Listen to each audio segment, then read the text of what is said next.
Hi, I'm Isaiah Parrish. Hi, Isaiah. I'm Mr. Saban. Nice to meet How you doing, Mr. Morris? Nice to meet you too.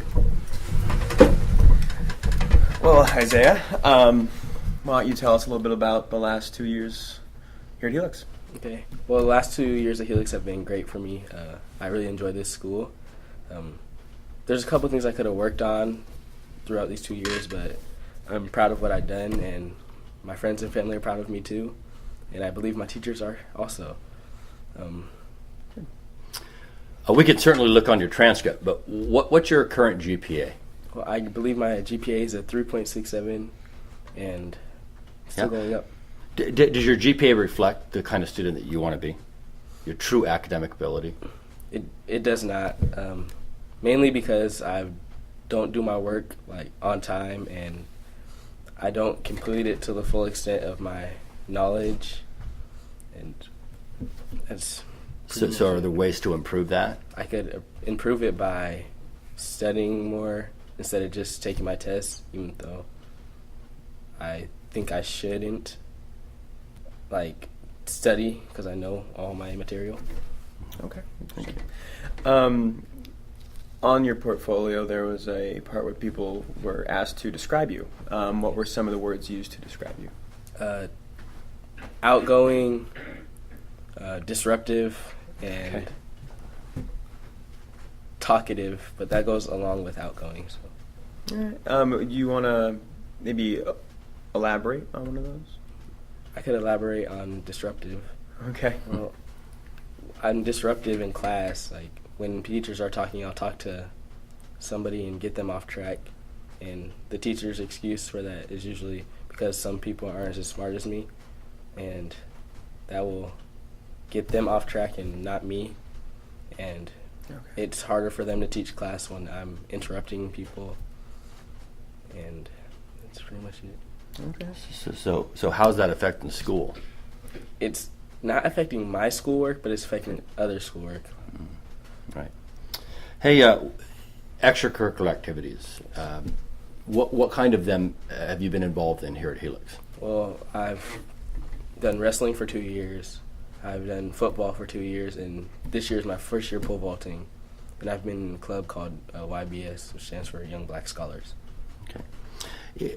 From those activities, tell us about a moment or something that happened that you feel good about, that you feel accomplished, successful.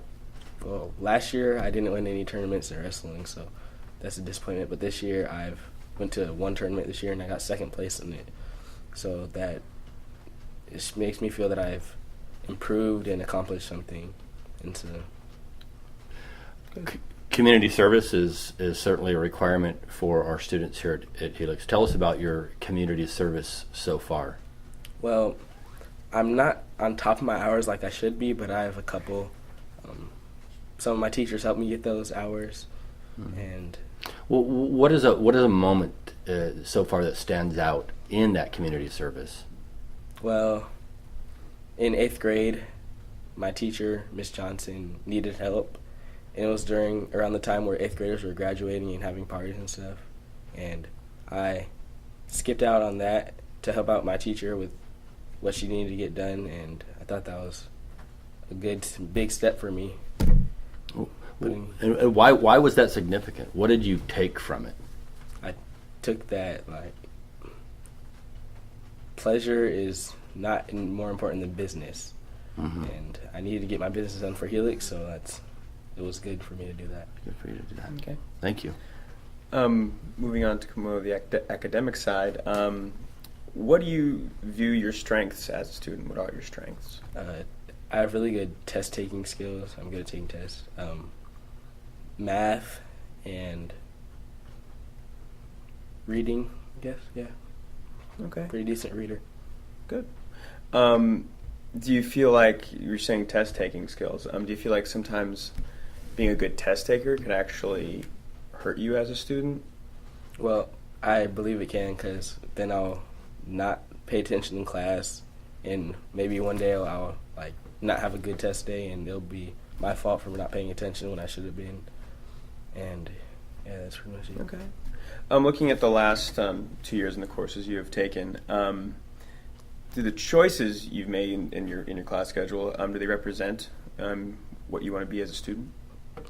No, not to the full extent. I could have took more honors and AP classes, and I didn't. I just signed up for the easier classes, so I didn't push myself to the limit, which I should have done. And I believe that honors classes and AP classes are just like the same as regular classes. You just have to pay attention a little bit more, and I need to do that. So. Okay. So you're saying an area of improvement would be to be paying attention in class. in Okay. class, yes. Good. Thank you. Part of the process was providing us some work samples. Tell us about one of your chosen work samples. Well, I chose the To Kill a Mockingbird summer assignment in honors English, mainly because I got it done in a short period of time and still got a good grade on it. But the process was not a good way to start out the year. Yeah. So what did so I hear about the process. Why choose this work sample? Well, first of all, because it was my first honors assignment that I've got done, and I've got a good grade on it, so I was proud of that. But also because the time I did it in and the grade I got on it reflected on my ability to get focused when I need to and get my work done when I need to get it done. Okay, so as evidence, what does it say about you if you're looking at it? It says that I'm a pretty decent writer, and yeah, that's pretty much it. Oh, right on. Thank you.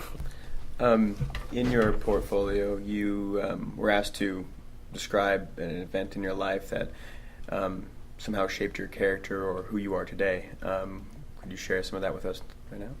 Well, my parents getting divorced shaped me greatly because I don't have two parents like other kids at this school talk about how like their mom and dad got them something for Christmas. I can only say like my mom or dad did because I'm only with them, like either one of them. And it's like it shaped my personality. It made me more shy. I used to be like really outgoing instead of just outgoing. And yeah. Okay. You, in English, took a survey of possible careers. You generated possible career choices for you that seemed suited for you. Why did you choose a chief executive officer, CEO? I chose this because I like being in control of everything, and I like making a lot of money when I can, and I like money.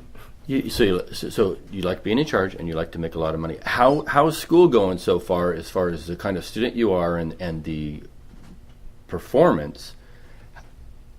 Are you on track to be a CEO, to be hired as a CEO, and tell us about that? Well, at times I am, but at the same time, like I'm mostly a leader on like a football field or like a wrestling mat or something, and like I could be more of a leader in a classroom by like helping people instead of like hurting them by talking to them instead of just like keeping them on track.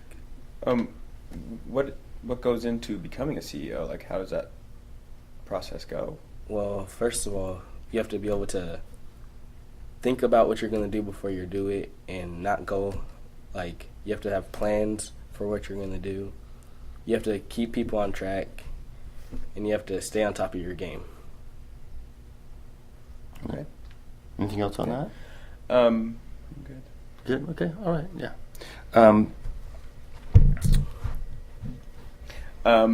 Looking for the next 2 years, what courses are you excited